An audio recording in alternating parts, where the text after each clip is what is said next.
Итак, я в Саянах, и сегодня я начинаю кольцевой маршрут через Саянские горы, а также через заимку Агафьи Карповны Лыковой, самой известной отшельницы на земле. Это реально. Она всю жизнь с самого рождения прожила в тайге. 2 дня я провел здесь, на охотничьей избушке, пережидая дожди. И сейчас выхожу через горы, через перевалы, самые что ни на есть натуральные, не категорийные, но перевалы. И маршрут мой будет протяженностью около 70 километров пешки и 50 километров, 50-70 километров сплава. Точно я пока не знаю. У меня с собой покрав Иволга, полное снаряжение и еды на 10 дней. Мой путь начинается без троп и дорог, вдоль гор. Надеюсь, сегодня будет без дождя, потому что за прогнозом я следил. Также маршрут протекает вот по таким горным, бурным рекам. Сейчас они большие, потому что были ливни и лило буквально 2 дня. Вчера и позавчера. Пришел в ночь сюда на избушку. Огромный материал по продолжительности, как я забрасывался сюда на моей собственной лодке, будет на 2-м канале. Это протяженное, достаточно длинное видео с элементами тайги, отжига, первопрохода в моем лице, большого абакана и так далее. Впереди тайга и не меньше 3, а то и 4 дней пути. Ё-моё, в походе ни разу не простудился. Ледяные броды, мокрый холодный сплав. И все нипочем. Стоило вернуться в наш Красноярск, заняться монтажом, и черное небо быстро загнало меня в поликлинику. Очень удобно, что есть такое приложение для структурирования и отслеживания динамики анализов. Называется Ornament для iOS и Android. Приложение полностью бесплатное и никаких платных скрытых функций. Одна из крутых фишек Ornament — не надо ковыряться и вносить цифры из бланков. Берем телефон, делаем фото нужного бланка или берем из галереи и загружаем в приложение. Через какое-то время результат появится в приложении уже в оцифрованном виде. Также можно импортировать PDF-документы с результатом анализов из лабораторий, полученных по email. В Ornament не бывает ошибок считывания при оцифровке, потому что данные проходят программные и человеческие этапы контроля. Ornament распознает более 1500 медицинских показателей, но если какого-то, что очень редко бывает, в базе нет, его можно предложить для добавления. Значит, что самое важное в этой программе: Ornament обозначает, какой показатель находится вне пределов типа допустимых значений, то есть позволяет тебе видеть, что в норме, а что не совсем, в зависимости от твоего пола и возраста. И еще очень крутая фишка: Ornament отслеживает каждый отдельно взятый показатель в динамике. Допустим, выберем холестерин и сравним его значения в разные периоды времени. Сравнения показаны в форме понятных графиков, где отклонение помечено желтым, а норма зеленым. Ornament — это современное приложение, реально работающее на человека. Оно позволяет держать под контролем важные медицинские показатели всех членов семьи и не требует хранения вороха бумажных анализов, которые вечно теряются. Скачивай Ornament по ссылке в описании, и цифровые показатели твоего здоровья будут всегда под рукой. Сейчас, подсекая зверовые тропы и всякие разные направления, я буду идти вдоль реки. Встречается постоянно вот такая жимолость. Вот. Ее я ел вчера и позавчера. Боюсь переборщить и больше пока не ем. Нужно выйти в редколесье, а затем в Курума и перевалить на другой водораздел. Сбил дыхание ягодой, и идти стало чуть посложнее. У меня новые штаны непромокаемые от Риазон. Я имел смелость надеть их прямо в тайгу сейчас на выход. Посмотрим, сколько они проживут. А также новые ботинки. Это подарок от Алексея из Москвы. Все новое, новый рюкзак. Вес у него где-то под 30-ку. И вышел я в 12 часов. Очень много жимолости. Очень много. Я даже стараюсь на нее не смотреть. Я стараюсь просто идти там, где примятая трава и где можно более или менее пройти с минимумом энергии и затрат. Вот гриб, допустим, разваленный. Видно копытные следы. Тонкие. Все. Долгий маршрут впереди. Сегодня в 5 утра был дождь. И все вокруг мокрое. И вот я наткнулся на кислицу. Здесь она уже спелая, исключительная. Помаленьку буду ее закидывать. Но уже так получилось, что у меня зубы боятся кислицы. Потому что я ем ее 2-й день. Либо здесь всегда такая трава невысокая, либо, может быть, ну я не знаю, уже август, 11 августа 2019 года, и она еще не выросла, возможно. Пока иду прямо по пойме, прямо вдоль реки. Но позже, когда гора будет ближе подходить к реке, начну уходить в гору, потому что должны быть зверовые тропы. И они обычно идут не по пойме, потому что пойма слишком заросшая. Харю заловить не пробовал, потому что пришел сначала ночью, а потом 2 дня лил дождь. Пошли труднопроходимые поля черники. А труднопроходимая не потому, что трудно пройти и не съесть ее, не сожрать. И у меня уже пальцы в чернике даже вот начинают измарываться. Очень сырая тайга, и руки даже уже мокрые, вот. Уже даже руки взмокли. Потому что сумку придерживаю с камерой, раздвигаю ими траву. Уступами, и завалами, и понад горами, и всяко разно. И вот так по стволам иду и осматриваюсь, где лучше и как и куда ступить. Честно сказать, удовольствия не получаю вообще. Такая жирная тут жимолость. Ее реально невозможно пройти. Она ведь еще горчит. Но ее все равно нельзя пройти. Такие жирные ягоды упускать, ну это реально грех в моей ситуации. А где-то ниже, вон там, образуются облака. Поднимается кверху пар.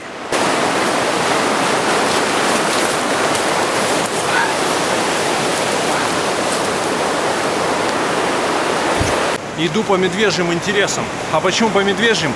Потому что только его колеями и иду. Но когда гора подойдет ближе к реке, начнут появляться зверовые тропы. И ее просто надо будет подсечь, конечно же.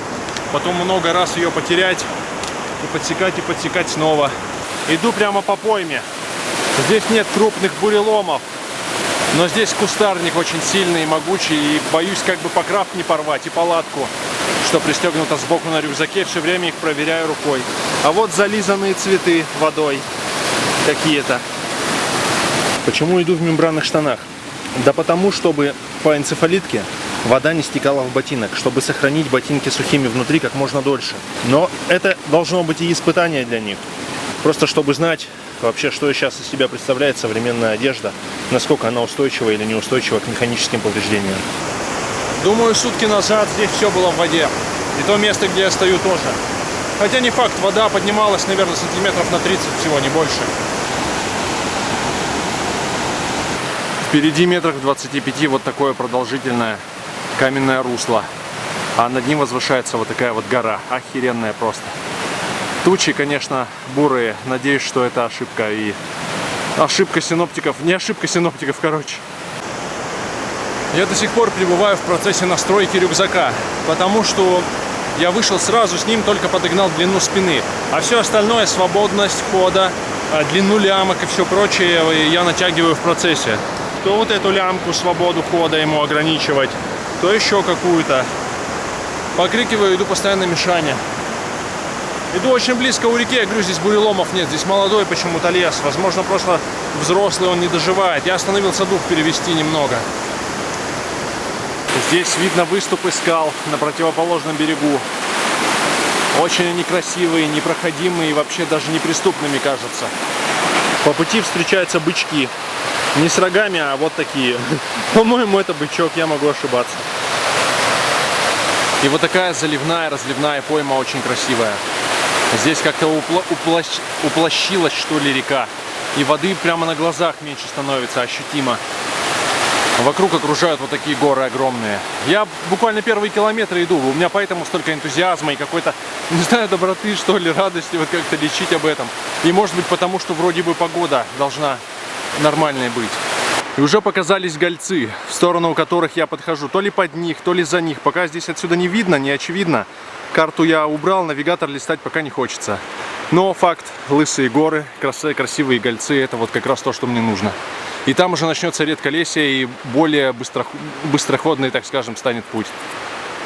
А здесь болотина. И вызвана она тем, что с горы стекают, видимо, остатки еще каких-то снежников, там чего-то еще. Там он иногда виднеется. Ну, в общем, образует это все болотину. И главное не промокнуть, не промочить ботинки. Я ими сейчас очень сильно дорожу. Местами почему-то вдруг становится очень мало травы. Прям очень мало, как будто это луга. Но еще очень рано для такого, поэтому я не радуюсь. Но скорее как исключение это воспринимаю. Исключение среди длинной травищи. Рябина. Вот. Рябина накапливает на своих листьях воду, и как только мимо нее проходишь, она мне вся стекает где на голову, за шиворот, на рюкзак. А также жимолость этим отличается. Я покажу, как будет вариант. Да вот он вариант уже сразу здесь есть. Вот жимолость, листы жимолости. Вот берем, фокусируемся, и вот они все в каплях. И это не каждая трава обладает таким свойством, что вода на ней вот так копится. А вот на жимолости так. Вот стоит ее колыхнуть, все, она, вон видно было, как пролетели капли. Я стараюсь избивать либо заранее воду, либо обходить ее стороной, жимолость. Вот она, началась опасность, та самая, Саянских лесов.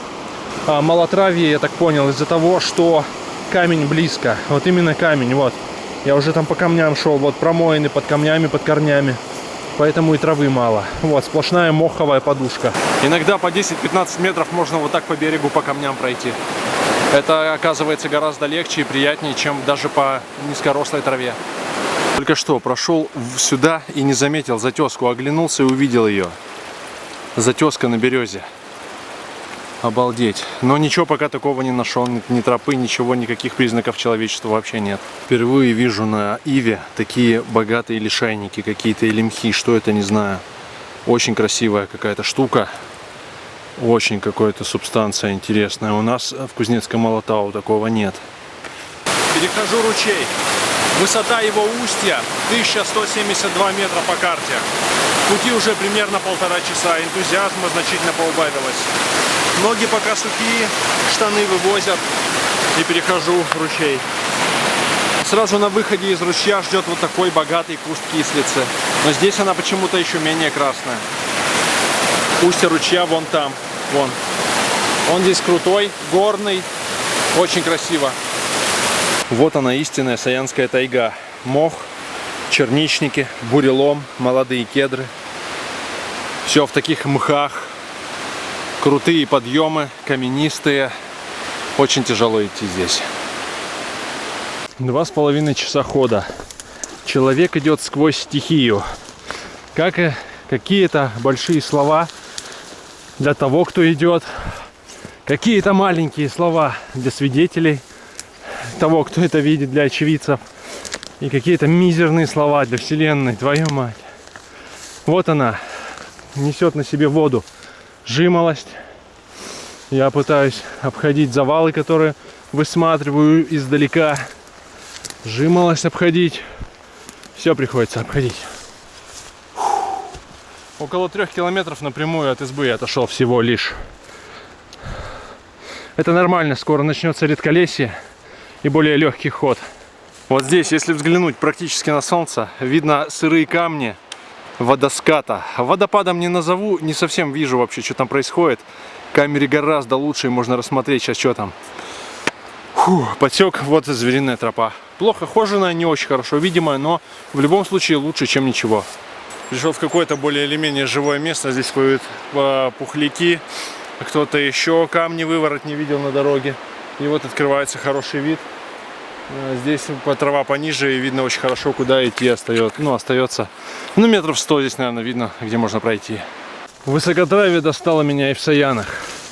Последние 20-25 минут удается подсекать хорошую зверовую тропу. Относительно хорошую. Конечно, бывало и лучше. И местами есть вот зарубки. Вот болото пошло, болотина. Я левый ботинок каким-то чудом не промочил уже, когда раз провалился хорошо. Вот зарубка, вот. На елке. Вон она, вон она, вон она, вон. Вот. То есть это, черт, прямо волосами в паутину, в жестку. Вот, допустим, тропа. Что здесь происходило, я не знаю. Во. Но это не тропа, это здесь кого-то гонял Мишаня. Я иду, стараюсь идти, конечно же, быстро. Скоро, наверное, буду делать привал и пить морс. Замечательный морс. Облепихи. Морс из облепихи будет. Я его выпил здесь за 2 дня. Его осталось очень мало, буквально на 1 раз. Начал жевать конфету, и как раз удачный кадр. Смотрел долго на этот водопад. Это на соседней горе прямо стекает вода. Очень красиво. Там будто бы вот еще вот здесь пещерка такая интересная. Но вот ее солнцем подсветило, и я решил снять. Начался пиздец. Тропа ушла на тот берег. Бродить я не стал. Здесь иду вдоль берега, а справа прижим. И тут идти невозможно. Невозможно идти совершенно. Еще впивается что-то в бок мне. Такое ощущение, что у штанов какая-то скобка там где-то есть. И она мне впивается. Ой, все, потом. Подхожу к какому-то адски шумному притоку и чуть не падаю на спину просто. Твою мать! Твою мать! Как его переходить-то здесь? Ёб твою мать! Ума не приложу. О! Кажется, тропа подошла старая какая-то. Или нет, это галлюцинации. Сейчас буду как-то вот тут искать место получше. Я нашел здесь же палку, валялась вот такая. Не знаю, что это за порода дерева, хрен ее знает, надеюсь, она мне поможет. Я стараюсь переходить максимально неспешно, максимально медленно. Нога уже поехала. Твою мать, это просто жесткач. Это просто жесть. О, блядь, как страшно, ёпарасоте. Надо просто выбирать, куда ступать. И чтобы в самый неподходящий момент нога не соскользнула. Сейчас переменю ноги.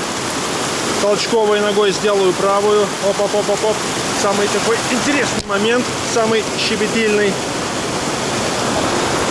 Ничего себе здесь притоки, мать их. Оп-оп-оп-оп-оп. Опа, все. Все, блядь, заебись. Заебись просто. Просто заебись. По-другому и не скажешь. Фу. О, блядь, палочка. Палка меня спасла, реально. Без нее я бы, наверное, себе все промочил, абсолютно все. Оставляю ее здесь.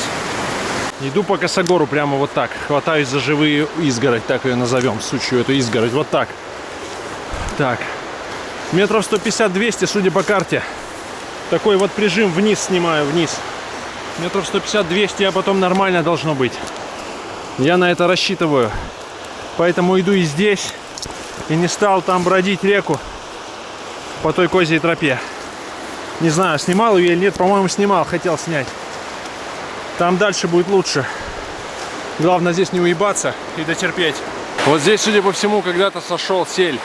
Или не сель, а просто берег сполз вниз. Вот, я стою и горизонталь выдерживаю. Блять, надо было, наверное, переходить на ту сторону, не выпендриваться. Здесь очень тяжело, очень сложно. Но там дальше должно быть лучше. Только бы на меня не сполз остаток склона. А то далеко меня протащит. Далеко. Камни, все. Но по ним нормально здесь идти, по этим валунникам.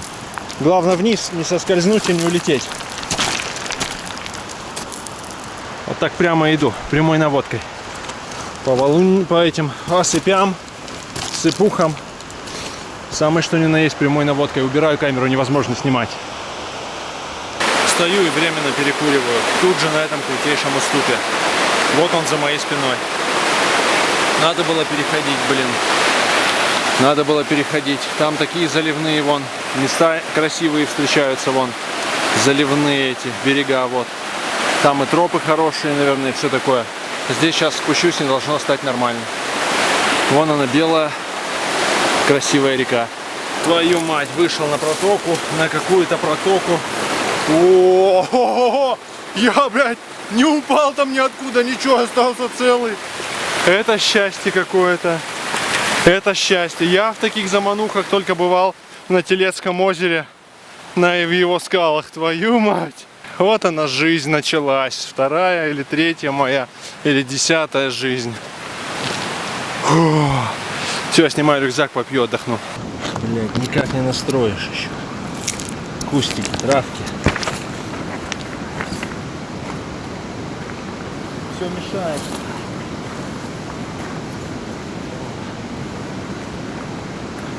Рюкзак на просушку сразу, спиной к солнцу. И все, перевожу дух. О, блядь, перевожу дух. Ручеек какой чистый, это протока, наверное. Или приток. Фу, не могу аж. Без рюкзака аж как-то, будто я сейчас взлечу, шаги делаю. Вот в чем фишка самосбросов этих штанов. Почему именно они? Что они вот так снимаются, вот так расстегиваются, бац-бац. И не надо ботинки снимать, это сложно сделать. Сейчас это реально сделать сложнее, чем снять штаны. И вот так вот, хоп-хоп, штаны превращаются, опа, в отсутствие штанов. И также со второй стороны. Энцефалитка влажная, но ботинки не мокрые. Значит, штаны как-то останавливали все-таки воду. Вот она захлестывала внутрь гачи. Магический напиток, рецепт которого в походе я все мечтал опробовать. Вот и наступил этот момент. Смешиваем с ледяной родниковой водой сладкий этот сироп. Так, размешиваем. О, я уже предвижу, какой будет вкус шикарный. Размешиваем веточкой ольхи. Не обязательно именно ольху выбирать. Можно любой другой. И пробуем. На фоне Саянской тайги, кстати, уже мухи нападали в кружку.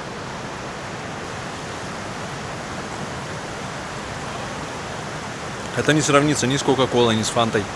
Жаль, что я его за предыдущие 2 дня почти весь выпил. Свершилось и случилось самое ожидаемое событие года. АБВ-град вышел на звериную тропу. Она пришла с того берега после прижима. Ну, после прижима левого берега. Она ушла на правый, и вот она вернулась. Несколько раз она будто бы растворялась, но я уже иду по ней. Я, блядь, заорал во все горло от радости. Я просто был счастлив, потому что то, что я пережил до этой тропы, когда скорость 2 шага в минуту, это просто абзац, это просто абзац. Ну вот здесь не лучше, допустим, здесь надо перелазить. А вон там эти гольцы, наверное, которые я буду обходить с левой стороны, если смотреть отсюда. И перевалы. Реально не остается времени полюбоваться огромными и высоченными горами. Пение птиц, если еще хоть как-то можно слышать, не обращая на них внимания, то, например, на горы смотреть вообще нет вариантов. Вон они, показались. Если я не ошибаюсь, это уже могут быть те самые мои перевалы, которые мне нужны, прямо касаясь которых я буду проходить. Очень красиво они отсюда выглядят. Но до туда еще ой как далеко. Только что проявилось, я уже начал снимать, но у меня еще проявлялся процесс. Появились вот эти горы.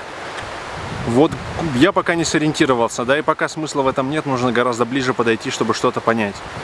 Вот так они выглядят. Попробую снять все это дело со стабилизатором. Вот так. То, что я сейчас буду снимать крупными планами, вызовет эйфорию, я думаю, не только у меня. О, стоп, я тропу потерял. Так, эйфории походу не будет. Там что, снова прижим? Нет. Вон там водопад. Какие нахрен там 20-50 метровые водопады скалистых гор? Чушь собачья, это все хрень. Вон.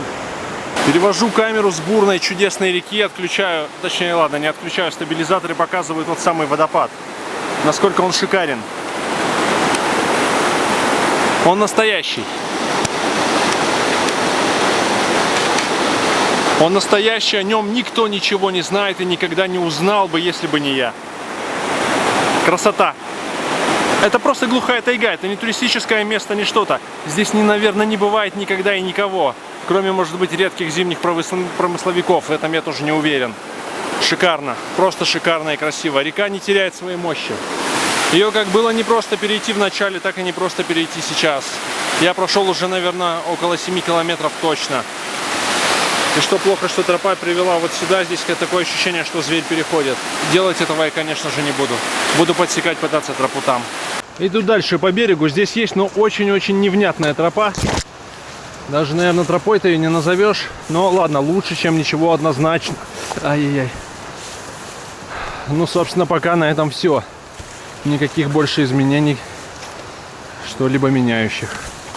Так, я просто иду, задумываюсь, вглядываюсь в траву. Когда не видно тропы в траве, а ноги ее чувствуют. Прямо на тропе, вот так на бревне, я решил присесть. Поворачиваю голову влево, а здесь жимолость.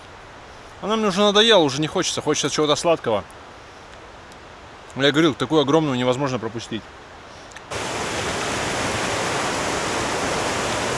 Вот такое место, вот.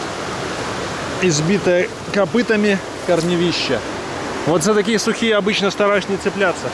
Обычно цепляюсь за живые деревья исключительно. И чем они основательнее, тем лучше. Ну что, история повторяется. Снова косогор вот такой. Сошел он в реку вместе с лесом, судя по всему. Но ничего, сюда привела козья тропа, и вон там видно, как она обсыпана. Козы забегают на нее, забираются. Я на верном пути, нормально все пока. Нашел место следов человека, оно мне совсем непонятно. Это вот такие напиленные чурочки. Возможно, это для печки что-то было или еще что-то такое. Около огромного вот такого кедра на берегу. Видно, что спиленный ствол здесь. Грибы вот, пожалуйста, растут. Очень красиво. Но это место мне непонятно. Что здесь? Может быть, где-то даже изба могла бы быть. Не знаю. 6 часов я сегодня в пути. И пройдено 8,6 километра. Сейчас впереди стали попадаться огромные мешанины следы на тропе. Тропа эта постоянно теряется. На каждом броду ее не найти. Практически заново ищется. Здесь крутой, практически вертикальный спуск. Ну вот я показываю. Вот я спустился и спускаюсь в пойму. Снова в пойму. Ивняк, всякая такая, кустарник будет здесь расти. В общем, идти будет сложнее. Ой, блядь. Честно сказать, я уже подустал сегодня. Вышел на какое-то старое русло, полностью высохшее. Просто каменное. И вон там над руслом сейчас просто перевожу и показываю еще один такой водопад. Его я видел уже давно. И вот только сейчас с ним поравнялся. Тяжеловато что-то стало. Следующий приток. Очень шумный, красивый. Там выше метров 70, он прям как водопад. Перейти его попроще. С камня на камни и на камень. И там еще протока. Все это превратилось уже в облазы. Просто в облазы прижимов. Я подсекаю медвежью какую-то колею или иду сам, потом ее подсекаю. И начинаю спускаться и спускаюсь. Это уже который облаз, это второй или третий. Очень все сложно, очень опасно. Лучше бы я, конечно, бродил, разувался лишний раз, перебраживал реку или просто шел в хороших современных ботинках, болотниках, например. Я сейчас типа вступил на редколесье. По карте оно обозначено. И я думал, какое оно будет. Я буду ему рад или наоборот его возненавижу, что оно неподходящее, еще тяжелее станет. Пока я рад. Пока я подсек сразу на нем тропу зверовую и иду по ней. И буреломов пока нет. Времени уже 6:30 вечера. Очень все плохо. Надо ускоряться. Эти места я видел со спутника. Специально их смотрел, готовился. Ни хера мне это не дало. Абсолютно ничего. Это никак не помогает. Потому что глазами видишь вот это, трехмерную эту жесть.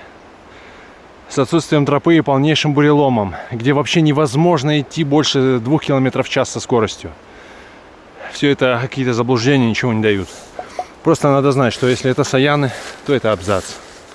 Жесточайшие курумы, поросшие мхом, травой и баданом. Даже нет, мха здесь нет. Идти очень сложно. Река осталась где-то слева, я набираю немного вправо, потому что там вот этот непролазный долбанный кустарник. Фу. Надо дойти как минимум до слияния рек, где хотя бы застановаться там. Но никак не здесь. Никак не в этой дикости, от которой у меня кровь в жилах стынет. Трясогузки здесь желтые. Вот сейчас я уже вынужден пить из ручья, скрытого в траве. Только для того, чтобы хоть как-то прийти в себя. Вода очень холодная. Это реальный родник. Скорее всего, родник из-под земли. Где-то вот в этих камнях, в елках он берет начало. Наверняка он бежит не с горы, иначе бы он бы согревался. Метрах в 150 от меня водопад. Водопад красивый, я его услышал. Я его даже сначала не увидел, а услышал. Шикарно. Очень спешу. Смыло тропу. Полностью сель сошел и смыл тропу. И открывается вот такой вид. Вот здесь на косу каменную, или на береговую отмель, черт ее знает, что это. И вот такой вид на путь, на мой будущий путь. Вот эта вся трава, что кажется бархатом на горах, это все, я гарантирую, непроходимые абсолютно кустарники, травы, бадан, мхи.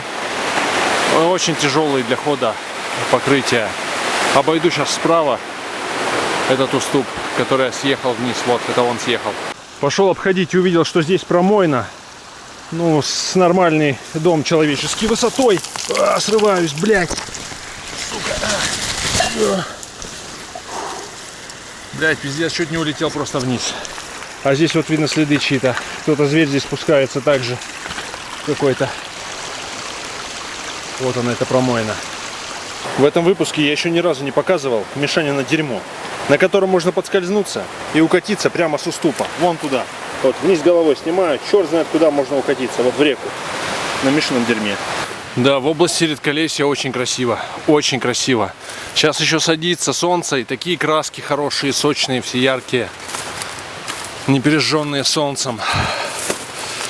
Странно, но почему-то я этим еще могу наслаждаться. И пока мне не так плохо, как обычно бывает на там 7-8 ходовой час. Ой, там сейчас такой вид откроется. Это просто абзац. Я вижу уже. Вот такой вид. Тропа идет справа понад берегом. Вон там, справа.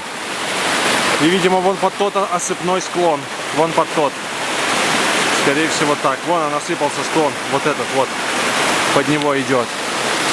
Попробуй не удержись тут при переходе брода.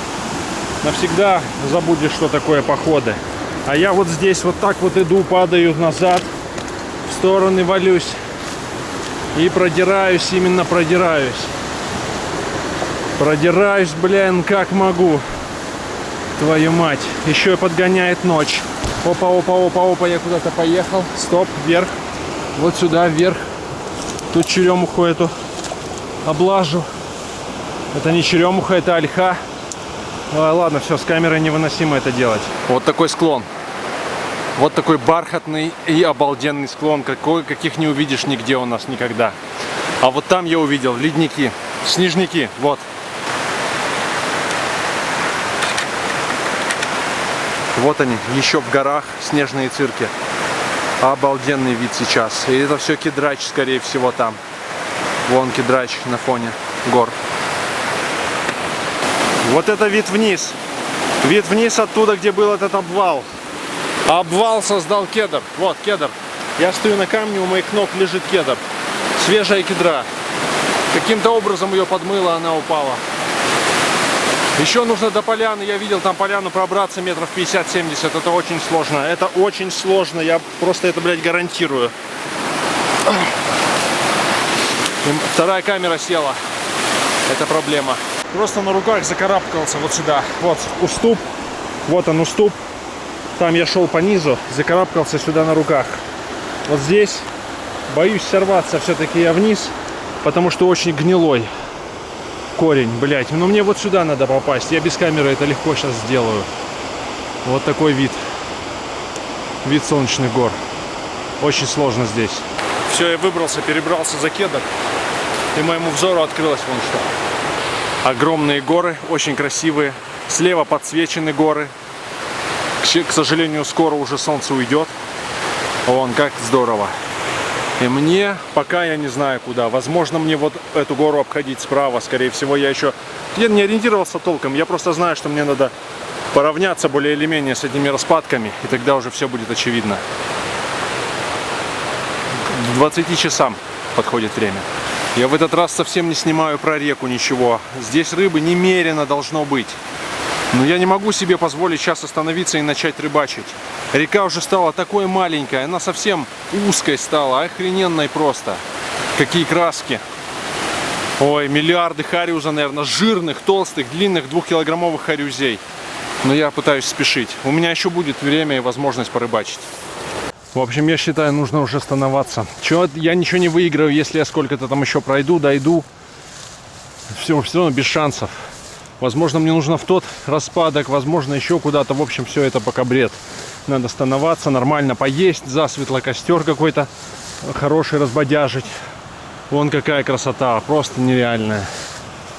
У воды прямо не хочется вставать. Сейчас буду уже смотреть, в общем, где по суше пихты, где они подоступней.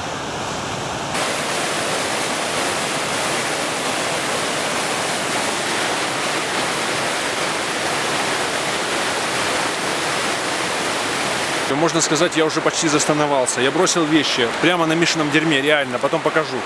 И пришел сюда ломать пихты, вот эти сухие. Целые макушки будут гореть, как спички. Здесь много кедровых сучьев. Также их буду использовать для растопки. Кедровые сучья и сухие пихты. Вон та пихта накрененная, ее сломаю. Просто очень некогда этим заниматься. Здесь сейчас темнеет с минуты на минуту. Надо дров натаскать и ставить палатку уже в сумерках. Палатка ставится на черничнике. Это я сейчас здесь просто показываю пример черничника. И вот на таких белых мхах или лишайниках, вот они вот. Прямо на них будет устанавливаться палатка. На вот этом ковре. Наверное, уже темно будет, но я завтра обязательно все это утром подробно покажу.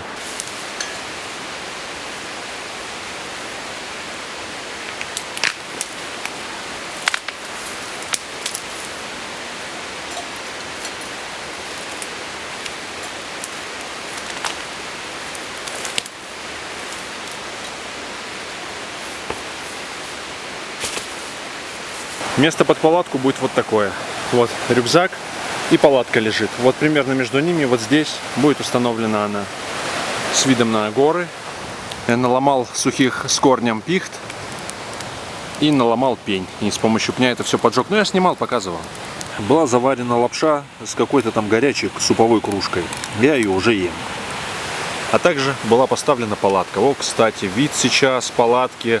Американцы должны мне доплачивать за такое использование красочной их палатки. В общем, снимать особо некогда. Притащил тут колодину, завтра все это покажу, все расскажу. Ну и попозже, сейчас я просто пожрать хочу нормально. Гоношусь с дровами и увидел, как за горой встает луна и подсвечивает облако. Вот она сейчас прям сказочная тайга. Жутковато здесь, конечно. В общем, сижу у костра, 11:30. Вот так подсушиваю носки, они уже почти высохли. Лапшу я варить не стал. Просто съел вот быструю лапшу с какой-то там кружкой. Все вкусно, контраст вкуса, всего хватило. Костер сначала на палке сушил носки, потом короче, передвинул их к углям, получше светит на них. Был скипячен котелок что я заговариваться стал? Полный котелок был скипячен. Он остыл, я его выпил весь почти. Там плюс на лапшу сколько-то ушло, и сейчас стоит новая тара котелка, остывает. Делать особо нечего, холодно. Кстати, 4,2 градуса и 97% влажность. Это вообще хреново, будет очень холодно. Опустилась температура. Ночью буду давать дуба, скорее всего, особенно под утро. Была мысль на горелке пожечь и поготовить еду, чтобы просто удобнее и практичнее. От этого отказался. В общем, завтра тяжелый день. Надеюсь, что он будет легче, чем сегодняшний. Нужно будет пройти через перевал. Дойти еще до самого перевала, это тоже то еще приключение. Но здесь идти гораздо легче. И последние метров, наверное, метров 500-700 они вообще легко дались. Прям здесь шикарно можно идти. Звериные тропы во всех направлениях. Может быть, мне так показалось после этих непролазных буреломов, полнейшего абзаца, как было внизу.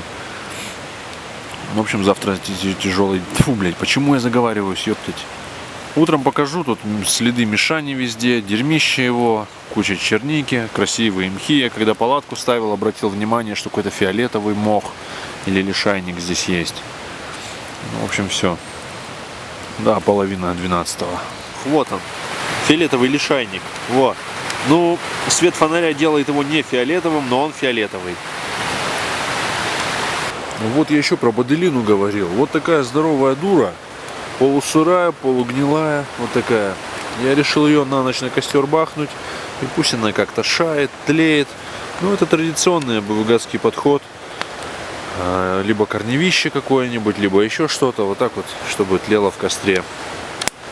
Все, весь шмот полностью в палатке. Только продуктовые мешки, чтобы они не занимали объем.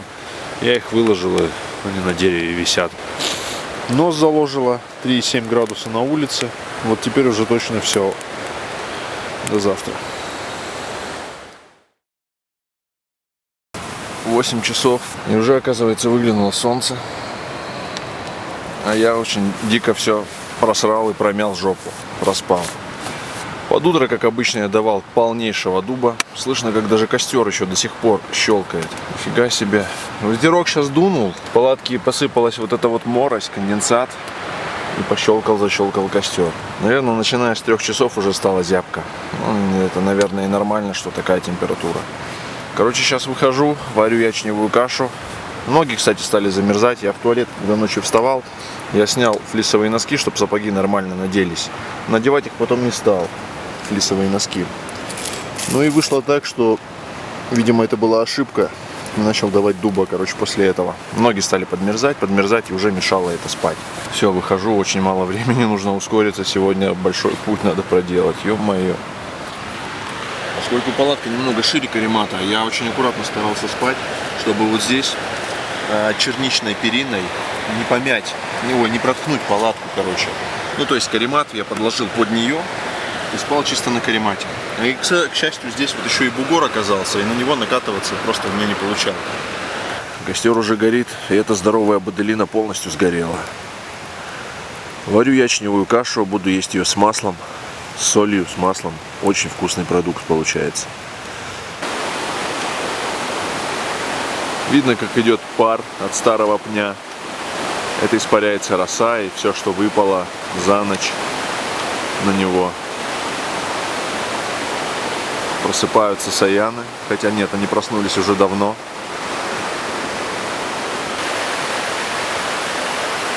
И замигала батарейка. Вот так вот выглядит мой лагерь, мой стан со стороны. Вот справа горит костер. И все это вот у таких гор. Слева течет река. Огромные горы, непреодолимые совершенно. Вот такой стан. Вот оттуда снизу по реке я пришел. Есть слухи, что где-то здесь есть изба, но искать ее просто нереально. Оказалось, что здесь ни черта не видно. Не просматривается никак. И нужно просто знать конкретно, что и где находится. И вот так я выгляжу на тени, стою здесь на корне кедра и снимаю. Вот так у костра. Одновременно ем ячку. Настроил вот так рогатулину. И кипячу котелок на чай и на посуду, чтобы помыть, потому что я с маслом ем жирно. И вот так еще ногой поддерживаю котелок, ну, чтобы как бы его как-то не настраивать, чтобы нормально можно было сделать все. Вот, допустим. Ну, то есть, чтобы ни рогатулины никакие не выстругивать, ничего. Ну, в общем, вот такая высота, она оптимальная. Значит, как я мою посуду? Поскольку чашка жирная, я, собственно, просто наливаю кипятка и вот так шкрябаю все, что вижу там в ней. Жир как бы растворяется, естественно. Ну, полной чистоты, конечно же, не достигается, но оно и не нужно. Обычно я еще туалетной бумагой что-то как-то протирал. И когда две руки, одной рукой чашку эту вращаешь, а другой хорошенько все выбираешь, выскрябываешь.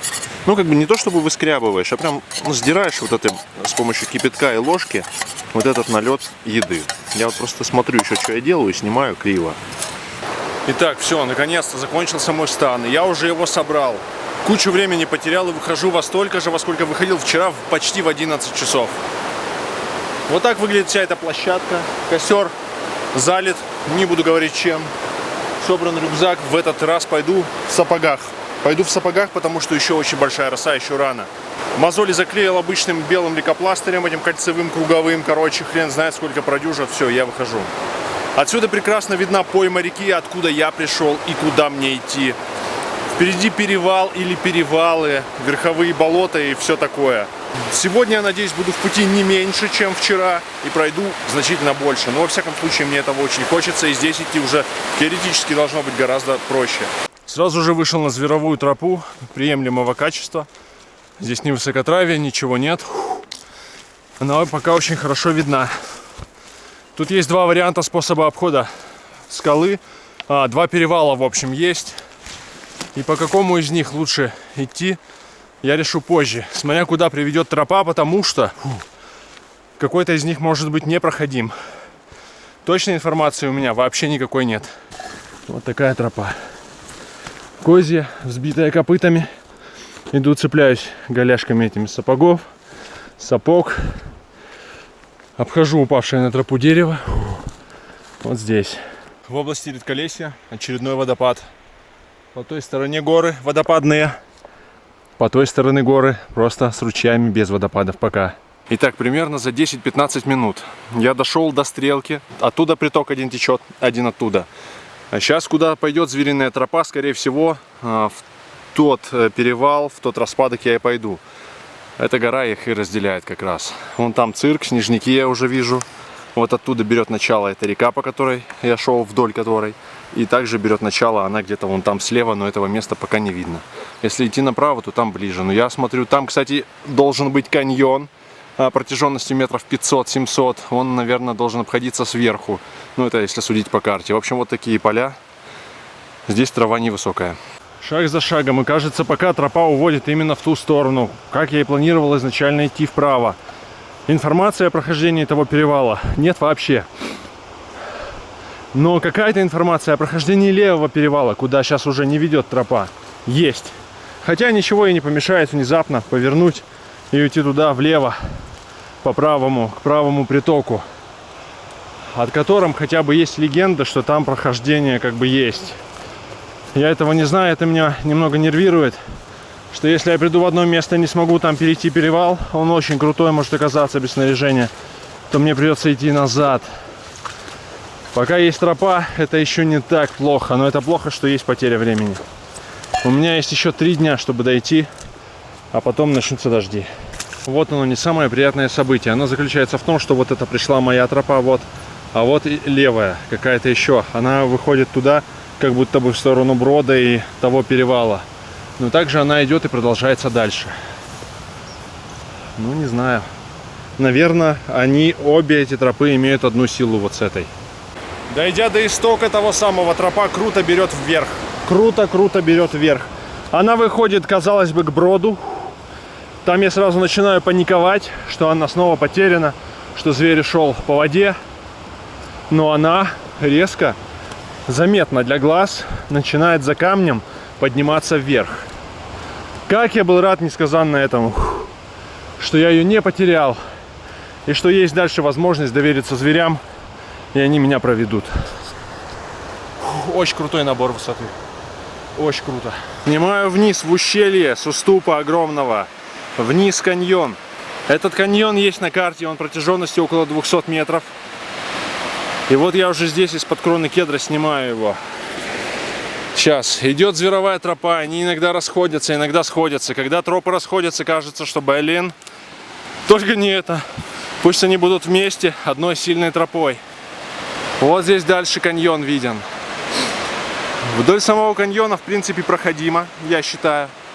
А вот там над ним возвышаются эти горы. Как-то я понад каньоном, понад рекой выйду, наверное, к основанию этих гор, вот сюда где-то. И там дальше пойду к озеру. Такой вот красивый и чудесный каньон. Подъем мне не скажу, что дается тяжело. Я не боюсь подъемов и всего такого. Но просто это же работа, это труд, это ходьба. Она, конечно же, немного выматывает и хочется от нее отказаться. Но это здоровое ощущение. Здесь вот такая полка прямо над уступом. Прямо вот кедр, вот эта полка вот здесь, а за ней туда обрыв каньон. Вот, если на разности фокусов поиграть, будет это видно. И вон там. Ну нет, темно слишком. Вот такая долина открылась, когда я уже вышел, вот этот вывершил. Ну не вывершил, а вышел в подъем, в общем. Долина, и вон туда, влево, надо быть, там будет озеро, там перевал. У меня был другой альтернативный план маршрута, не буду его рассказывать, но я теоретически мог спуститься вон оттуда, если идти гольцами, верхом и туда уйти. Сейчас я вижу, что это в принципе выполнимо, в принципе проходимо, но очень тоже сложно, потому что там крутой спуск. Такая поляна, здесь уже желтая трава, я еще вчера перед стоянкой, это заметил, потому что тут такие холода, 3 градуса было ночью, наверняка уже здесь были заморозки и трава побита заморозками. Все ближе и ближе подхожу к цирку. К цирку, откуда вытекает озеро. И вот такой вид. Пока не вижу ни одного зверя, они незаметны. А вот справа вот этот бархатный склон, кажется, он вообще чудесно было бы по нему ходить. Наверное, так и есть. Перехожу ручей за ручьем и вхожу в лес. Этот достаточно низкорослый. Здесь такое все не гипертрофированное, как внизу, а пониже ростиком, пониже. Высота примерно 700 км уже возможно здесь. А лес еще такой богатый. В Кузнецком-Алатау все совершенно не так. Там леса уже нет на такой высоте и подавно. Вот такие небольшие заводи, болотца. Или что это в камнях. Поросли бадана и вот этого дурацкого кустарника. Ну и на фоне, конечно, просто изумительно, очень красиво. Я не могу этим напитаться до сих пор. Но я уже привык, и у меня немного другая цель. Мне тяжеловато, нужно ускориться при этом. И хочется здесь немного задержаться, без каких-либо причин. Просто отдохнуть, побыть. Но пока нет. Когда-нибудь, может быть, это будет проделано специально, но нет, не сейчас. Отсюда видна пойма туда, в ту сторону, откуда я пришел. А здесь, например, уже... О, стоп. Вот здесь уже искрится просто на солнце река. Искрится река. Я и здесь нашел звериную тропу, иду прямо по ней. Она маловидимая, но опыт уже есть выглядывания таких троп. Кажется, немного поднялось настроение и увидел вот эту кедру. Под ней становаться можно всем табором.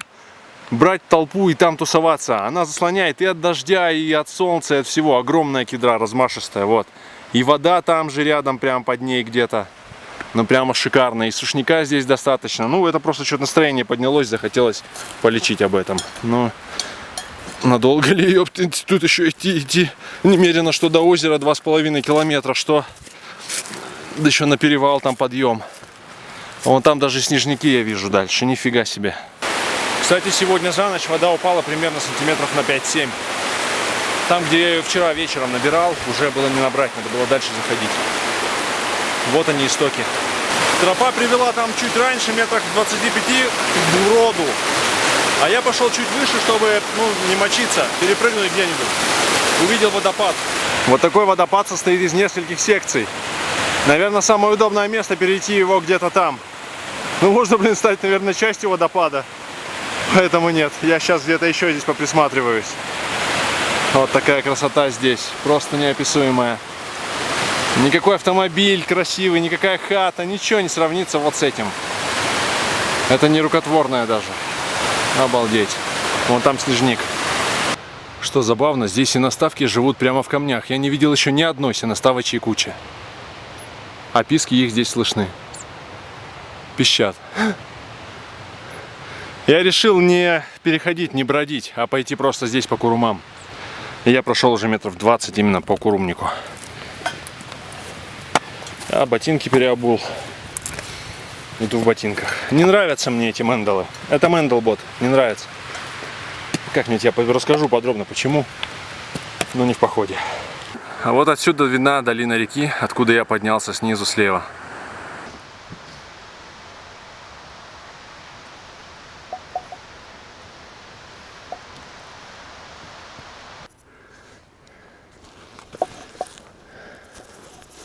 Можжевельник, рододендрон. Здесь есть бадан. Так, буквально через несколько, может быть через 100 метров должно показаться то самое озеро. Озеро видны ледники и перспектива моего перевала. Он где-то вон там, и уже отсюда его можно, кажется, видеть. Я не уверен, но, по-моему, вот там он. Это перевал. Разведка с воздуха бы, конечно, помогла, но у меня несколько другие понятия разведок с воздуха. Надо подойти повыше и посмотреть. Вот примерно так. Я ошибся, оно дальше. Я думал, оно вот здесь, за этим взъемом. А нет, оно вон там, в самом-самом подножии перевала. Иногда верховые болота сменяются вот такими озерками. Это мелкое-мелкое озеро. И в него впадает речка вот. Там она снова где-то шумит. Скользкие, наверное, перекаты. Крутые достаточно. Очень красиво. И облака отпечатались на склонах. И отражается вода от них, которая стекает откуда-то из недр. Офигенно просто. Не могу налюбоваться этим до сих пор. Идти легко, шагаю просто по курумам. Вот они, эти курума, просто иду по ним. Но я знаю точно, что по ним скорость ниже всегда, чем идти по хорошей тропе, однозначно. В этом озере вот такая вода прозрачная. Глубина и прозрачность. Это я об этом месте. Кости. Прямо вот метров 150 от озера Кости. Может быть, это какие-то крупные кости. Я не знаю даже, как определить, человеческие, нечеловеческие. Наверное, животные. Здесь олени есть. Может быть, моралы. Наверное, есть специалисты по костям. Не только по медвежьему дерьму у меня, но и по костям. Вот такая быстрина. Наверное, скользкая. Но по ней уже можно перескочить. Но уже здесь много где можно было этот брод перейти. Речка становится все меньше и меньше. Лук-батун. Во, выглядит, да все знают, что такое лук. Это он здесь и растет. Ой, жесткий какой. Видимо, то ли переросший, то ли недоросший. Ой, один в один лук. Очень жесткий, жесткий, как примерно солома, реально. Но вкус есть, вкус лука. 5-метровые уступы снимаю четко вниз. Образуется вот такой каньон. На каньоне растет бадан, молодой кедр, который, наверное, никогда не вырастет. Хотя здесь есть крупные. И вот такой водопад.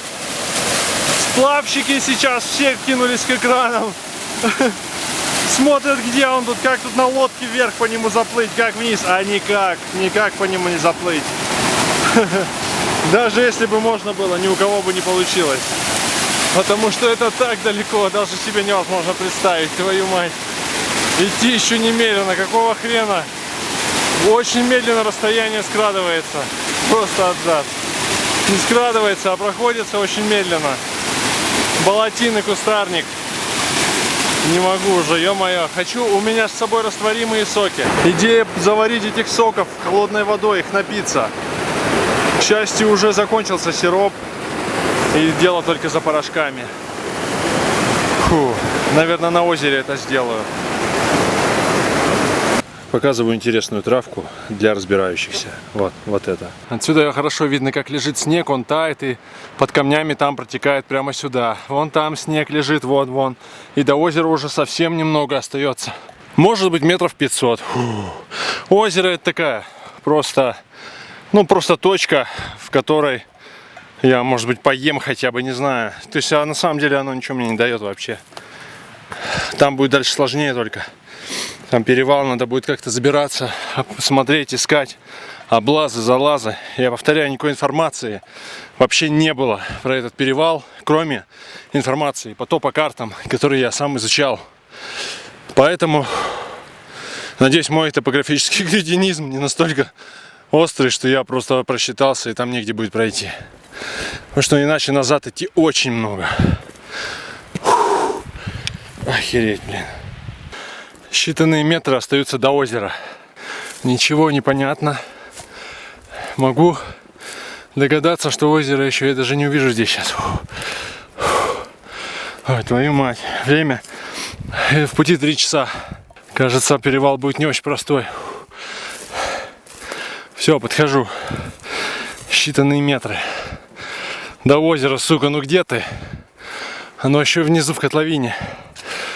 Я вижу воду, вон она. Вот она, вот здесь блестит.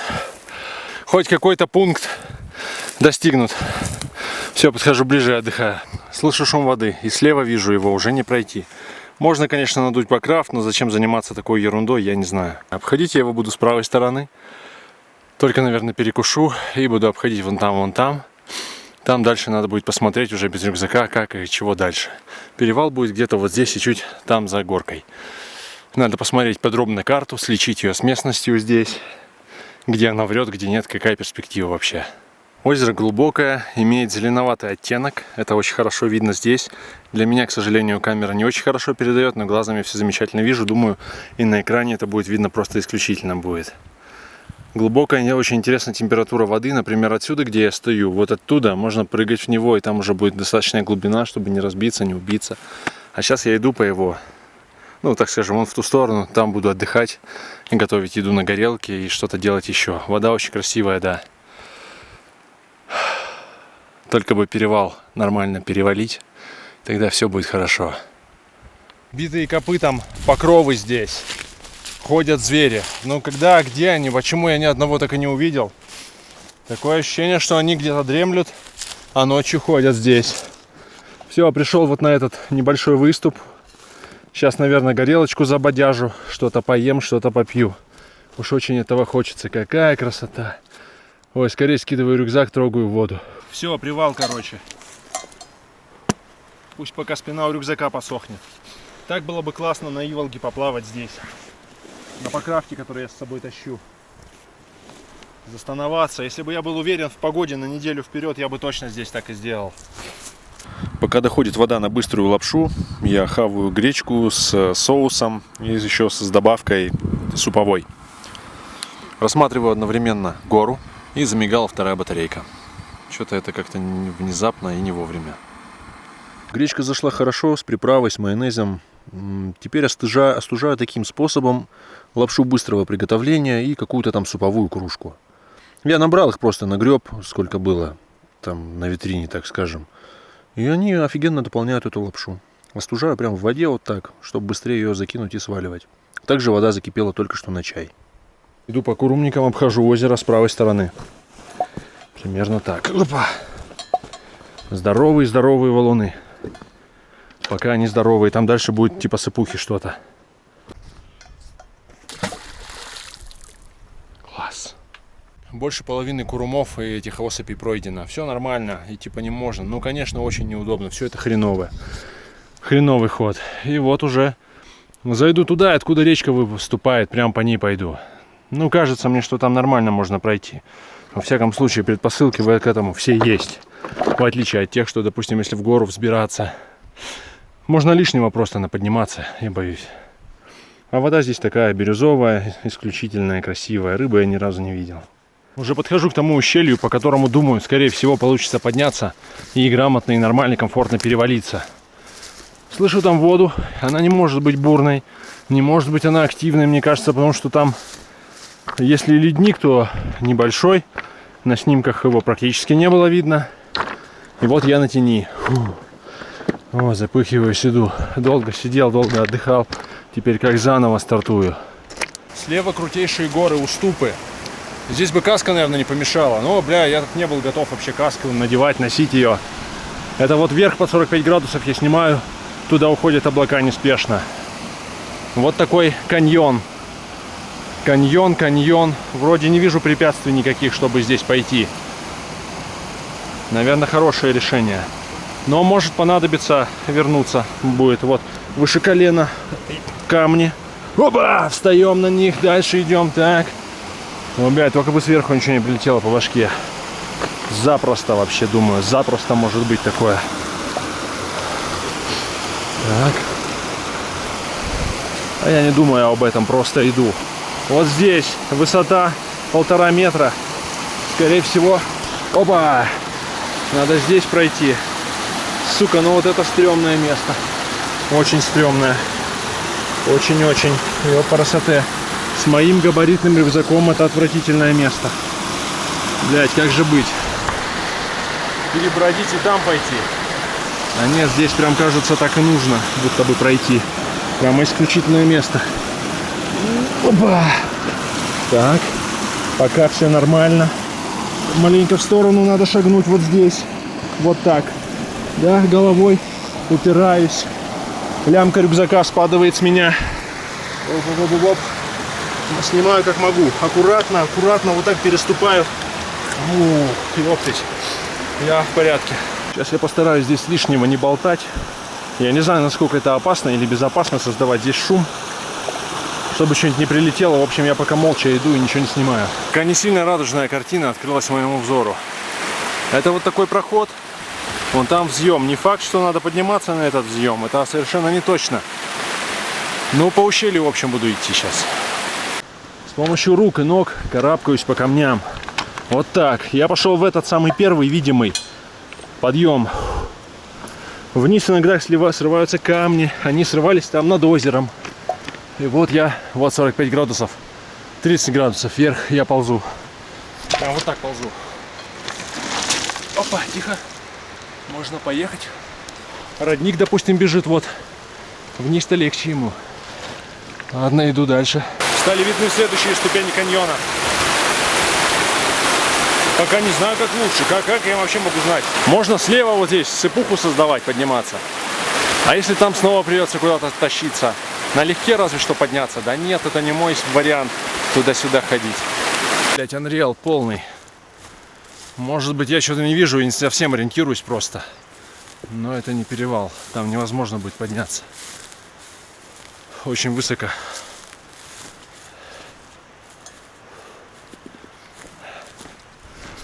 Ладно, идем, пока посмотрим. Здесь-то хорошо, вон спуск такой. Ровная площадка, козами все исхожено. Как-то куда-то они лезут здесь. Внимательно сейчас буду смотреть каждый сантиметр, осматриваться.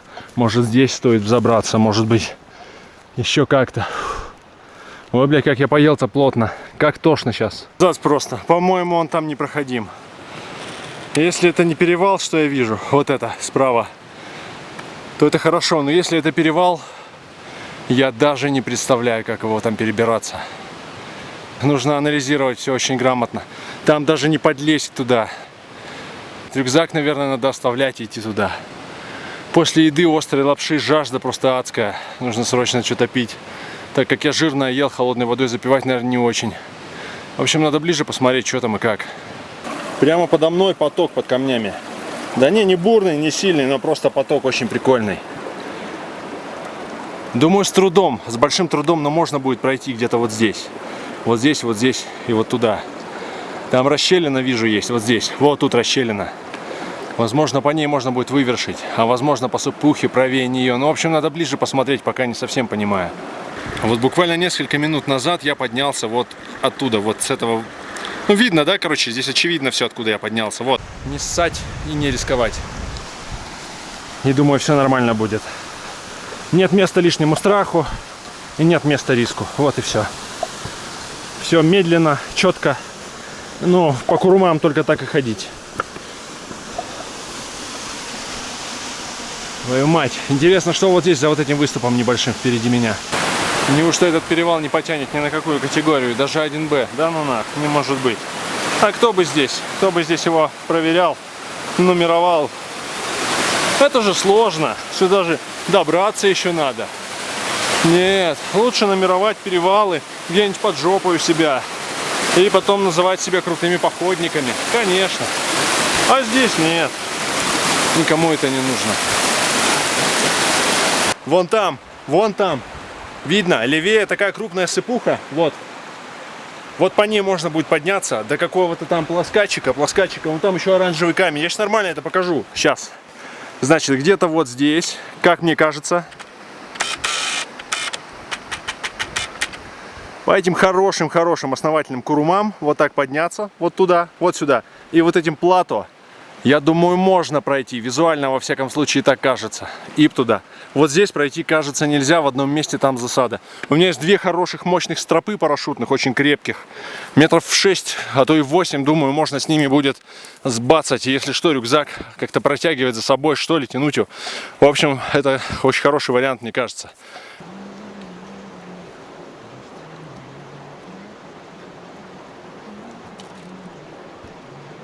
Все однозначно решено.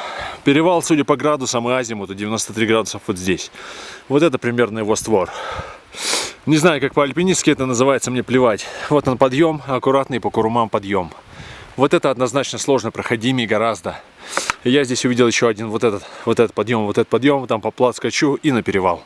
Что мне ждет с той стороны, не имею вообще ни малейшего понятия. То ли от воды меня вставило, то ли от чего. Иду, пою такие лирические песни, ёпа мать, просто абзац. 1,5 несу воды, поскольку на перевал. Она ледяная, вкусная и хорошая. Где-то вон там воду набирал. Откуда-то вон оттуда иду, а идти еще вон туда, вверх показываю практически. И даже здесь где-то пищати наставки, а вот трава. Надо же, какая приспосабливаемость. Просто в скале, вот так, в трещине скалы. Борьба за жизнь. Обалдеть. Поднимаюсь. Вижу справа снежники. Не видно их раньше было. Хороший свет сейчас, между прочим. Агафья Карповна, чё ж вы так забрались? Хотя это не вы. Действительно. Но забрались вы капитально. Просто абзац какой-то, блин. Как оригинально. Не упущу возможность к этому прикоснуться.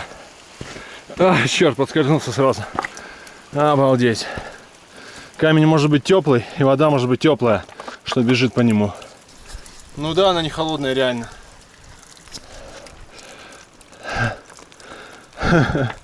Класс. Класс. Наблюдая все вот это, и замечая, и чувствуя, какую работу и путь я проделал. Такие сентиментальные песни какие-то лезут в голову, просто, блядь, абзац какой-то, не знаю, с чем это связано. Я еще недавно поел, может быть, как-то с этим связано. Такой путь был пройден. Я даже не могу его до сих пор весь в голове удержать. Вершины гор. Я уже почти поравнялся с горами. Вершины гребней. Обалденный просто вид. Кажется, что я в центре вселенной. Реально, я не знаю, зачем я это говорю, зачем рассказываю, но просто это обалдеть можно.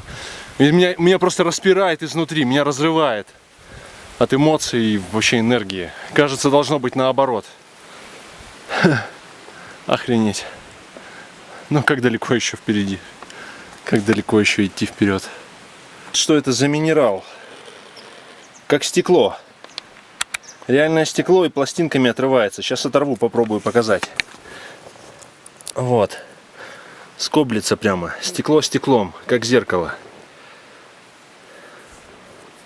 Интересные вкрапления. Я запомнил, где он находится на всякий случай. Здесь почти в самой вершине перевала. Вода уже бежит просто по плитам. По каменистым плитам. Шикардос. Я уже скоро выхожу на перевал. Даже не представляю, что откроется моим глазам. Хороший путь. Кажется, так близко, но очень тяжело. Следующая седловина за спиной. Поднялся уже сюда. За ней открылся вид еще на одну гору. Все больше думаю, что как они сюда могли забраться, лыковы. Конечно же, они забирались по воде, это все знают, но по воде это не мой вариант. Даже учитывая то, что у меня есть лодка и мотор. Перевал где-то вот здесь. Вот эта вот плоскость. Ну как плоскость, это вектор, это, наверное, он и есть. Вон там есть хороший подъем. Короче, хрен его знает, двигаю, просто двигаю. До сих пор пою песни, зажимаю вот так бутылку между ног, когда снимаю. Не бросишь же ее. А также здесь вот верховые болота. Я не помню, как они называются. Прям просто вылетело из головы именно в этот момент. Здесь очень тихо, сюда, наверное, даже ветер никогда не задувает, очень-очень спокойно. Блаженство, умиротворение здесь. Наверное, тут надо медитировать, что-то там постигать, короче, вся вот эта хрень. Вот снимаю выступ, я только что его прошел, и за ним горы, и за ним дали. Продолжаю подъем.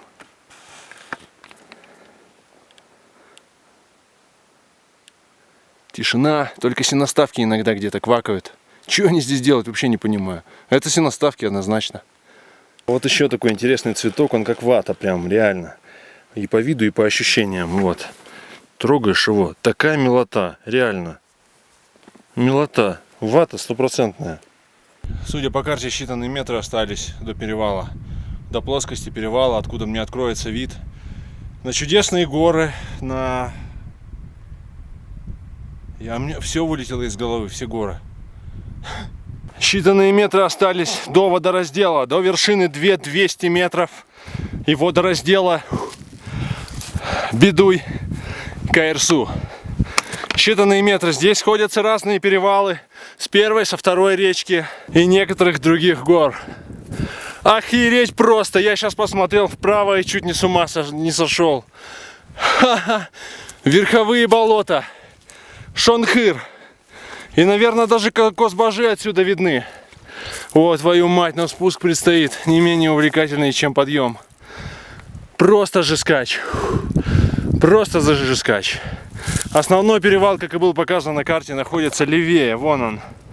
Я по более удобному склону поднялся на него. Иду смотреть на этот перевал, что он из себя представляет. Здесь же замечаю вспаханную землю, наверное, копытными. Слева вижу эту долину, по которой я поднимался. Меня слегка переполняют эмоции, жажда и утомление. Особенно ног. Особенно поясницы и всего такого. Сейчас надо подобрать место, где лучше всего, короче, и быстрее спуститься. Потому что уже пора думать о спуске. Времени-то совсем нет. До долины леса еще прилично. Обалденные виды. Скорее всего, вон там справа гора Шонхыр. И мне куда-то вот по этим курумам, по долине. Кажется, уже отсюда видно долину реки Беды и Янкол. Это, наверное, самая красивая река в Саянах. Ну, вот в этих, в западных или в каких. Долина Бедова и Янкола. Там сплошной небольшой кедрач, очень красиво. Все, начинаю спуск. Ищу, где здесь спуститься. Скорее всего, где-то вот тут, вот тут, вот тут. И там надо будет как-то оглядываться, разглядывать нормальный спуск. Это истоки реки Каракол. Главное сегодня дойти до леса, хотя бы до редколесья. Там должны быть зверовые тропы, здесь они должны быть, опять же, хорошо натоптаны. Спустился уже почти половину горы, и вот она передо мной, долина ручья Каракол. Дальше скалистые, скальные, эти острые горы, я таких никогда не видел раньше. В Кузнецком Алатау ничего подобного нет. Здесь гораздо больше цветов, и здесь существенно зеленее, не знаю почему. Возможно, потому что здесь просто земли больше, воды, как-то она здесь задерживается лучше. Но мне показалось, что подъем здесь обратный, он бы был тяжелее. Морали корень вот красивый растет, допустим. Вот эти шишки его, вот корень.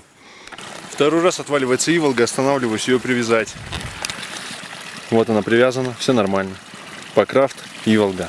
Она отваливается, видимо, хочет уже в бой, хочет ринуться, поплыть. Можно было бы поплыть по Каирсу, но это очень опасно, очень сложно и никакого ускорения мне не придаст. Поэтому я лучше, наверное, повременю. У меня с собой лопасти для весел, естественно, саморезы, подушка, брызгозащитный фартук для иволги. Может быть, еще какие-то леер для привязки брызгозащитного фартука, насос, гермомешок. В общем, я полностью готов к сплаву от Агафьи Лыковой. Это будет уже, естественно, дополнительная часть. Очень много уже материала я наснимал. Ну, в общем, такие дела. Спуск в эту сторону по горам дается мне гораздо легче, гораздо проще. Я иду аккуратно, не нагружаю излишние колени, чтобы не было ударной нагрузки. Этот перевал, с которого я спустился, здесь уже совсем другой мир, серьезно. Здесь травы изменились. Они также уже желтые, все, ну, они свежее, такое ощущение. И здесь чуть больше комаров, я постоянно на себе их уже замечаю. Как альтернатива я говорил, что есть два варианта перехода перевалов. Вот второй. Вот здесь я мог перейти и спускаться по нему. Теоретически он даже кажется ниже.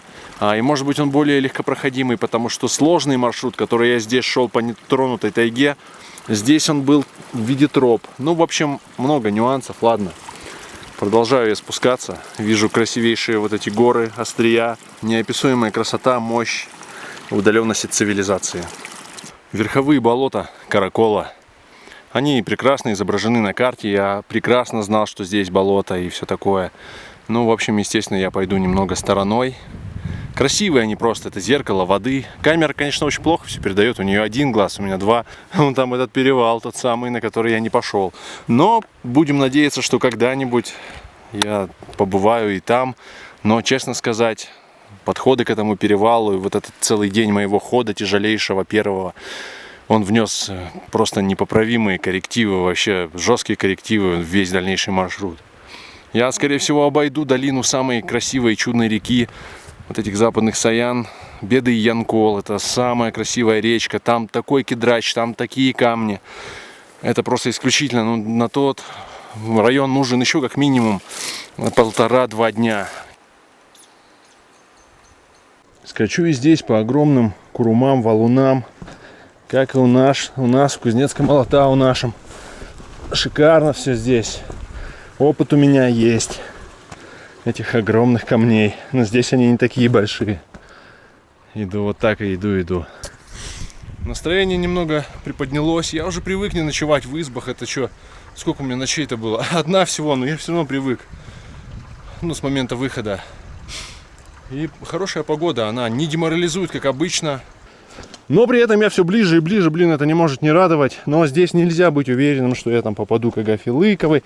Как бы это вообще не цель, а цель маршрут до нее. Он очень интересный. И я, наверное, 10 лет назад смотрел снимки Google Earth и думал, вот сюда, если как я попаду, как пройти, как выехать и т.д. и т.п. Я даже не верил, что это в принципе возможно. А сейчас я где-то уже на подходе. Километров, может быть, 20-25 остается. Но каких километров, ёпт. Это абзац. Вижу уже впереди границу зоны леса. Уже вечереет около, по-моему, 7 что ли часов. До нее, судя по навигатору, идти около километра, наверное, с небольшим. Я уже достаточно близко. Присмотрю место там получше. До КРСУ отсюда остается не очень много. Я пока не знаю сколько, но когда я сводку эту всю собирал, в голове какие-то числа отложились. Там не то 10 километров, не то там 8, не то еще меньше. Ну, в общем, я иду. Я к чему, что заночую, а завтра по-быстрому до Каира добегу. Тропы подсекаю периодически, вот такие. И двигаю к этим чудесным, красивейшим горам, оригинальным очень. Таких я действительно не видел. Это только где-то в каком-нибудь Афганистане, может быть, Казахстане или где-то в каких-то таких местах. Да, здесь и Тыва недалеко. То, что сейчас открылось моему взору и как это называется, это вообще словами даже не передать. Это массив горы Карлукыр. Огромная гора Карлукыр. Справа вот я только что заметил водопад. Вон он. Он струится со снежника, видимо, с какого-то с ледника. Сейчас. Это либо водопад, либо просто выглядит так стена. Я что-то не совсем понял, это уже когда только приблизил, стало понятно. Карлукыр. Река называется Каракол, по которой я иду.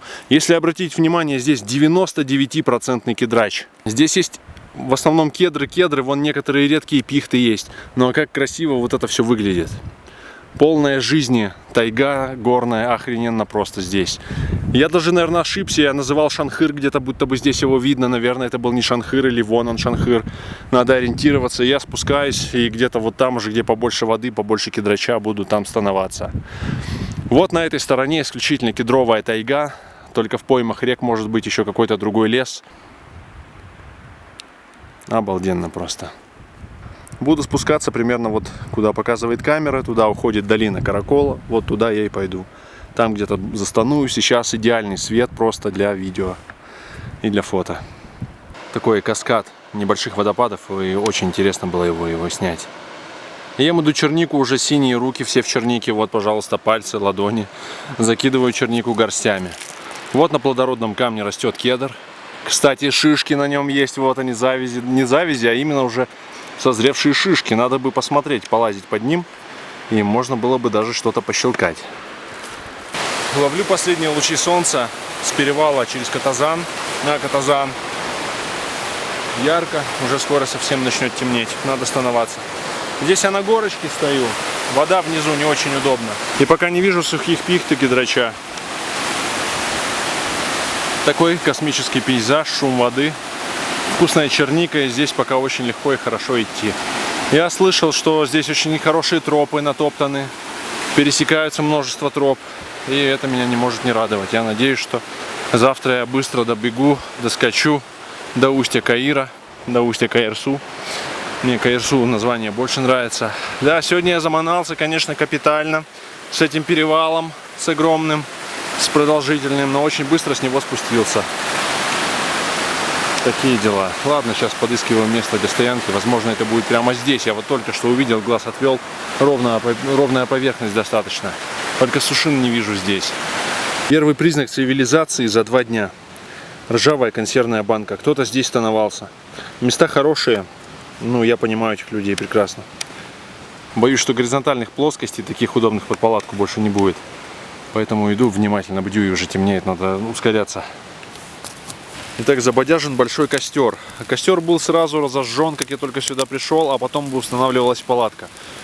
Была установлена палатка, и долго я примерялся, как ее, что, потому что здесь везде сучья, и хреново ее ставить нормально. Поставил на зарядку, и тоже заняло какое-то время все приборы, все прочее. Сейчас хочу пойти помыть ноги, надеть новые носки, все такое, и уже собираюсь готовить еду. На горелке буду варить какую-то многозлаковую кашу. В общем, времени совсем нет, надо все одновременно делать, еще дрова таскать уже скоро. Совсем будет темно, ни хрена видно не будет. В общем, такие дела. Ладно, процесс идет. Вот что-то с фокусом в этот раз не очень все вышло, судя по всему. Пока варилась каша, были собраны дрова. Каша уже готова. Я сижу пока на картах, потому что все это неудобно. На сапоги каремат неудобно. В общем, пока разбираюсь с местом, подбираю, как там, что здесь, как удобнее сидеть. Вот такой костер. Постоянно его приходится требушить, потому что, ну, кедр, он здесь сучья крупные, их надо как-то более или менее утрясать, ломать. Вот это все обгорело. Здесь есть и свежие сучья, и старые. Это все здесь из-под ног. Такую кашу я не ел. Блин, я забыл, как она называется. Она с приправой заходит. Я же просто набрал приправ, чтобы были разные вкусы. Всякие разные вкусы. Ну, иначе, ну, гречка, понятно. Гречку я, кстати, 1 раз всего лишь ел, по-моему, только сегодня утром. Пойду сейчас ноги мыть в ручей. Или что это уже, речка, не знаю. Обязательно покажу мои грязные и ушатанные ноги, насколько они ушатались. Я съел булгур. Каша так называлась. Не очень она мне понравилась, даже с приправами как-то не зашла. Хотел мясо сварить и картофельного пюре еще заварить ко всему этому. Но так лень, такая лень навалилась. Просто сижу у костра, подпинываю его, чтобы он вот так вот горел. Он, я уже говорил, он весь такой корявый, кедр. Все, и, наверное, уже не буду я сегодня ничего варить. Хотя мясо хорошо бы, конечно, на ночь закинуть. Ну, белок, там все дела для суставов. Мне кажется, это было бы тоже как-то полезно. Ну, в общем, не знаю, пока что-то не выходит. Палатка уже поставлена, постель почти постелена. А, кстати, аккумуляторы надо проверить. Ну и, собственно, просто сижу и мну. Ноги даже так и не помыл, не сходил. Ботинки даже еще не снял. Там семена где-то покалывают, что-то в носки как-то попало, задралась энцефалитка. Ну, короче, лень меня поглотила. Спустился к ручью, чтобы ноги помыть и воды набрать. Подходы совсем неудобные. Вчера было гораздо лучше, однозначно. Удобно так было, хорошо. Или я в темноте просто куда-то не туда приперся. Я же уже набирал воду для еды, а вон луна светится, как хорошо. Я стараюсь ноги мыть, чистить зубы, умываться всегда. Вот здесь вот я на каремате присяду сейчас и наконец-то сниму ботинки. Я ими вообще остался очень сильно недоволен. Может, я просто заелся, но, по-моему, просто ужасная вещь. Единственный их плюс, что они не такие скользкие, как Лова. А в остальном вообще сплошные неудобства. Я просто к другим привык. Что-то пришел мыть ноги, а помыл в итоге пока только сапоги. Я их сегодня так уговнякал, когда только пошел, с прошлого места стана. По грязище там шел, их как-то все усрал. Вообще абзацы они висели на рюкзаке такие засранные. Я их помыл. До ног так и не добрался, зато лень прошла. Думаю, сейчас сварю мясо все-таки, сушеного мяса абовыгатского, этого самого популярного. И толчонки. У меня толчонка сушеная с собой. Это магазинная, толчонка. Ее еще забацаю. Что касается ботинок, вот они мне здесь набили какую-то хреновину, болючую такую, набили язычком этим своим. Потому что их, чтобы нормально они держали голеностоп, их надо нормально шнуровать. А нормально шнуруешь, они короткие. И они слишком ходят и играют этим язычком, этим бортиком и бьют здесь по ноге. Если боты с высоким берцем, они примерно такие, и в них все равно нога исключительно хорошо гнется, эти мои старые Ловы, то в этих они долбают, они какие-то короткие, не знаю, вообще просто супер неудобными они мне показались. Ладно, надо ноги мыть, этот лейкопластырь хорошо себя показал, а на левой ноге он развалился и сполз. Ногти-то у меня какие ушатанные, это все с прошлых походов. Просто абзац.